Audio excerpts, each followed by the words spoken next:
Welcome to another episode of Asexualise, my asexual life. This is a place to be for education about asexuality, all things asexual. I share my asexual life journey in order to help you in yours. If you haven't already subscribed, if you're on YouTube, please hit the great big subscribe button right here, right now. Please hit that bell icon so you get notified of every time I go live like now, post a new video. And if you are on Facebook, because I'm also streaming this simultaneously to Facebook on my phone, if you're on Facebook, don't forget to follow my Asexualise page. Don't forget to like the Asexualise page and click the follow button underneath the actual live video to get updates of every time I go live. So today we are discussing what are asexual struggles in a highly sexualized world. So what do asexuals struggle with the most? Obviously, to get the words out in this highly sexualized world. So this is day 12 of Asexual Perspectives Awareness Month. If you're in the UK, we've gone on to day 13. But if you're in the USA or other places, we are on day 12, people, day 12. So at the moment, I seem to be keeping up with USA time rather than UK time. So I'm here live once more, bringing you asexual perspectives from across the globe and around the asexual spectrum to celebrate our diversity across the asexual spectrum and our differences within it. So each day I'm reading from this book, Asexual Perspectives book. I actually published this in 2017 and we're going to follow along with the book. If you've got a printed copy, then please do follow along yourself. Right. So like I said, we're going to be covering the struggles or some of the struggles asexuals face, right? Because asexuality, in case you didn't know, is a sexual orientation that's a lack of sexual attraction. Therefore, if we live in a highly sexualized world, which we do live in, it can be very difficult because if you're not into sex or highly sexualized, it can seem like, you know, it's a foreign language. That's what I found anyway. It's kind of like being an alien on another planet. And only when you find other asexuals are you with your own kind who know how to relate to you and understand you. That's my take on it anyway. So, we're going to discuss C.A. Altman's story. It's on page 99 of the printed version. Right, so how difficult is it for you to be asexual in a sexualized world is the actual question. So C.A. Altman said, it's not so bad for me since I don't find sexual concepts repulsive. I understand innuendo and can make a sexual joke or jab with the best of sexuals. I'm also lucky in that I don't crave or need any kind of romantic relationship or connection. For asexuals who identify as romantically inclined, this society is definitely a downer, so long as romantic relationships continue to be universally associated with sexual activities. Right, so I want to discuss that because yes, I think it's very, very, very difficult if you are a romantic asexual, which I am, and you crave to be in a relationship, right? You want the closeness, you want the kisses, you want the cuddles, you want the physical affection, the physical touching, or some physical touching, but you don't actually want to, you know, be having sex and maybe not even doing sexual acts or anything like that, right?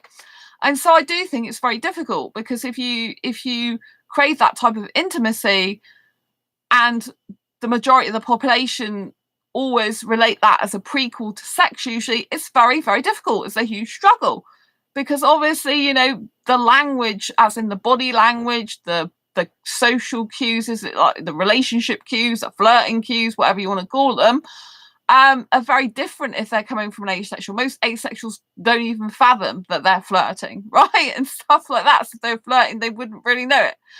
And so it's very difficult, you know, because personally for me, I do desire a romantic relationship eventually with someone, the right guy, you know? And for me personally, I really think he's got to be asexual because I can't see me being with a sexual person because, you know, there's too much kind of risk involved, you know, too much worrying about if he'll go off with someone else, have an affair, be chatting up other women, too much like head stuff, you know. There's enough things to worry about and concern yourself within a relationship without being worried where your guy's going to or person's going to cheat on you, right? And worried about, you know, that type of thing, you know, as well as being pushed to do things you don't want to do or just feeling like you can't do what they want you to do, you know. So I find it very difficult, that, right? So I think that is a huge struggle with asexuals in general, that especially for the ones that want the close body contact, closeness, affection, but we just don't want the sex and the sex stuff. So I think it's very, very, very difficult. I think most people do have to move for a relationship. Either they have to travel to each other, or eventually one of them has to move. A relationship has to have a destination usually, otherwise you're just going along, ticking along, not really planning or going anywhere, right, with your life. So I think it's very important that if you get into a relationship, you know where it's headed, and eventually one of you moves to live near the other. I'm a non-mover, so I'd have to find someone eventually who would move to live near me, because I can't see me ever moving. But you never know. You never know, do you? You never know. But yes, I love my home here, so I can't see it happening. Right, so C.A. Altman continues, it's surprisingly difficult to explain when you're asexual, having no desire for sex to sexual people. My favourite analogy is one posted on Avon, where asexuals are likened to coming from planet Asexual. What was I telling you about the aliens? That's really funny. Planet Asexual and dumped amongst... I find this really funny.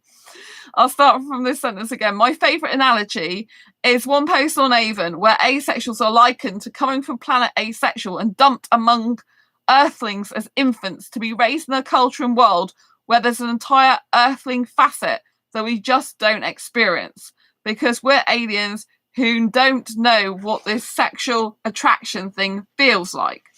You don't know what it's like for your dog to hear and smell things that you can't or don't want to hear and smell. But that doesn't mean to say there aren't sounds and scents that you don't know. But that doesn't mean there aren't sounds and scents that you don't know about. You still understand that they experience sound and scent differently than you do. Same thing for asexuals to varying degrees, but with sexual attraction instead. So yes, what that person is saying is, you don't know what these things are because you don't feel them, but you know they exist, right? And so I do think that's very, very important, And I did think that analogy is really funny after what I was saying about the aliens, because I forgot that this person was talking about that. So yeah, I do kind of think that we are feeling like aliens, and it's like kind of like we have to meet up with all our tribe to be able to get back to our spaceship, because it is like speaking a completely different language, like the way we think, the way we act, the way we, kind of like it's very different a lot of the time. Although I have sexual behaviour despite not experiencing any sexual attraction, but I think I can behave more sexually than some sexuals in some instances. Like with dancing, for example, because I don't want sex, it kind of frees me up a bit to be able to just be me and move my body wherever I feel like it, however I feel like it. Because it's like I know personally it's never going to lead to sex. So in a way, I'll do what I like. Do you know what I mean? There's no kind of like holding me back. But I don't think every asexual feels that way. Right. So, Victoria's story. How difficult is it for you to be asexual in a sexualized world? This is on page 109 if you've got that Asexual Perspectives printed book, right? It really depends on what kind of people you surround yourself with. If you have understanding and accepting friends, it's not a huge issue. I have felt very alien at times. See, there's a very strong alien theme coming through this book. Even though my friends are very accepting. And that is something that will probably always be the case. Having moments you remember you are wired differently, that for me is probably the worst part. Remembering how different I am from other people. I can deal with the occasional rude comment or question. I can also deal with some people not accepting me or thinking asexuality doesn't exist. That gets me really angry sometimes, but so do climate change deniers. Some people are idiots. That's not news to me. But being bombarded with sexual imagery, as we are here in the West, and realizing just how different I am, it is difficult at times, especially since I'm the only asexual person in my friend group. I compare it to growing up in a world that revolves around colour as a colourblind person, or growing up in a country and slowly realising you're a foreigner. So I think, you know, again, it's the alien theme, isn't it? That we just like, you know, we think differently. We are different, you know, and when you've got people around you that just are completely different to you, the majority of the world population is kind of like you're swimming in an ocean full of, I was going to say sharks, but that's not nice to sexuals, is it? They're not horrible. And you're the little fish that's trying to get away. I guess if we just think of all the sexuals that actually really are obsessed with sex, then we can think about them as sharks coming for our blood. But yeah, obviously I've got my best female friends not asexual, so, and my parents aren't asexual, you know. So not every sexual person's bad, you know. But I love being asexual, I really do. But yeah, it is very difficult at times if you're in a highly sexualized world and you know, you're the only person in your group that's not sexual. But you know, when I was in my old job, I used to talk about asexuality anyway, because I like educating people, right? It's good. But yeah, I can see how people, you know, do struggle with this type of stuff, you know, because it can be quite intimidating, I think, if you're in a group of sexuals and they're all talking about sex and what they've done and what they're going to do. Also, it can be a bit boring. You can feel left out. You can feel like, oh God, why are they talking about this again? But as I've said before, in terms of the big wide world out there, I don't watch the TV, right? So I purposely just buy movies that have got no sex in them. And that solves a lot of the highly sexualized world problem. If I'm in a world of my own with no sex, it's good, right? So Zoes Story. How difficult is it for you to be asexual in a sexualized world? Page 162, if you've got the printed copy. It's difficult in that I feel I am still hiding part of my true identity. Many people perceive me as strange because I don't flirt, don't engage in telling ribald jokes, don't have a partner in my life, don't go gaga over so-and-so hot celebrity, don't wear shirts that put most of my breasts on display for everyone else's viewing pleasure. They feel something is off about me, but they can't pinpoint what. I won't deny being asexual if someone asks me, but no one has. There is another difficulty. I don't have anyone in my life who would understand asexuality. Also, I'm fed up with all of the overtly sexual messages in our society that are so negative for women. From fashion, movies, TV, print media, billboards, etc., the message is still clear that a woman's only validity is for sex, which thereby invalidates me. Boobs and butts, that's all a woman is good for. As a woman and a human being, this message is insulting. As a consumer, it does not make me want to buy those products. It's the 21st century and young girls are still being given this damaging message. Dresses must be this short, shoes must be this high, makeup must be plastered on, all for you to be acceptable enough to step out your door and into public view. I've really got quite a bit to say about this. Right, so let me drink water.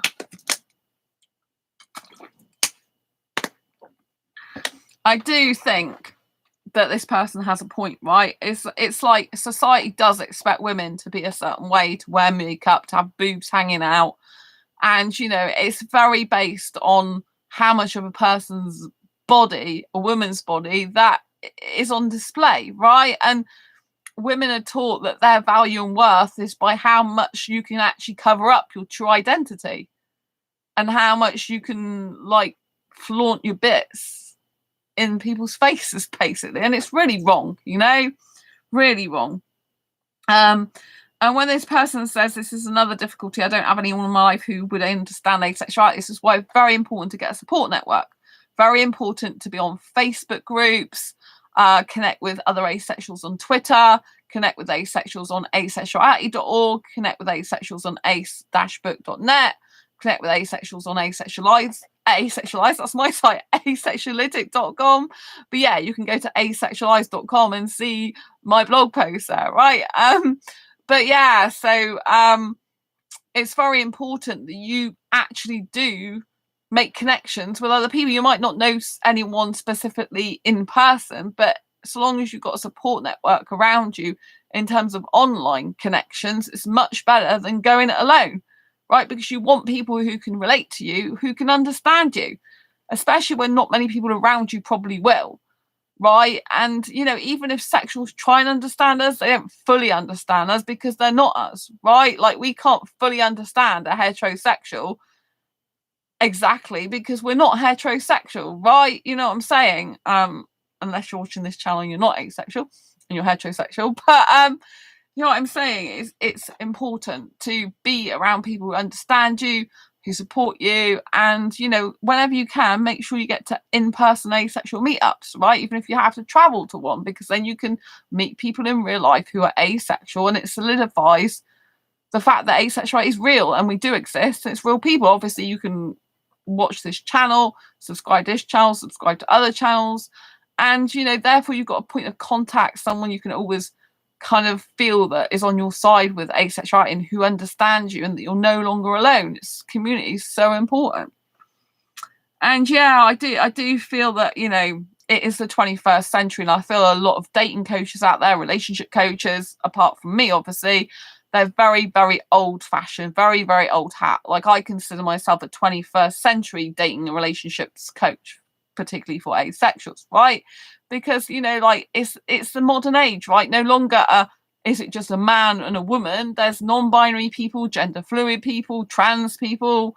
You know what I'm saying? And a lot of the methods, they're so like old for getting into relationship. And to be honest, it needs a lot of just communication, deep love, bestest ever friendship, and not playing stupid games.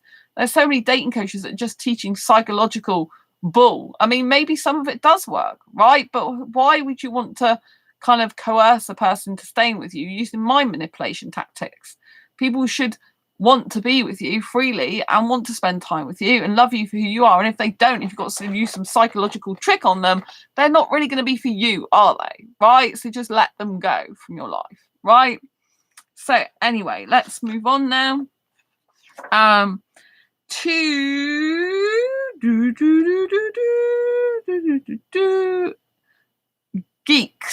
Geek Vanderpool story. Right. I hope I've pronounced that correctly. Right. How difficult is it for them to be asexual in a sexualized world? It's difficult to live in a world where asexuality is neither widely known nor accepted. However, the more asexuality is covered by the media / research, the more acceptance there will be. As far as I can judge, there's already more acceptance of asexuality now than 5 years ago. And I would have to agree with that. I do think there's more media publicity these days.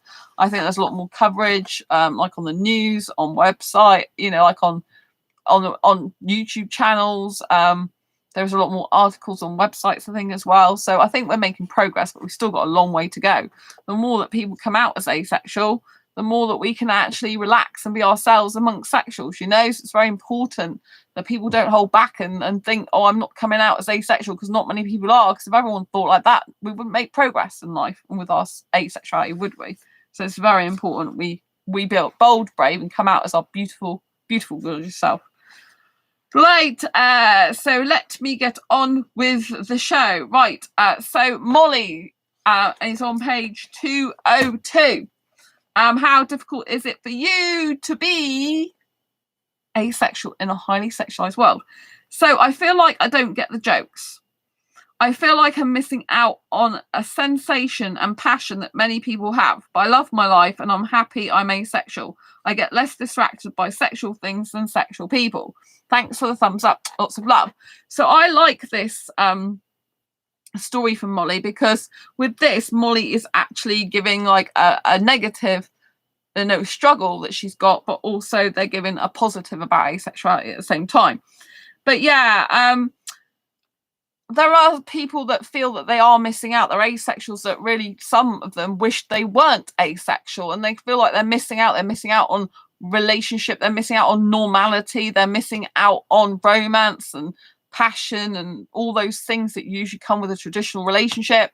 For me personally, I do love being different. I don't want a traditional, conventional relationship. I've been like that for a number of years now, ever since I've lived on my own, which is a long time. And you know, I'm really happy I'm asexual. But if you're so different and you're a minority of a minority, it's a lot harder, I think, to get a relationship, because, you know, like when you're quirky like me, you've got a different lifestyle.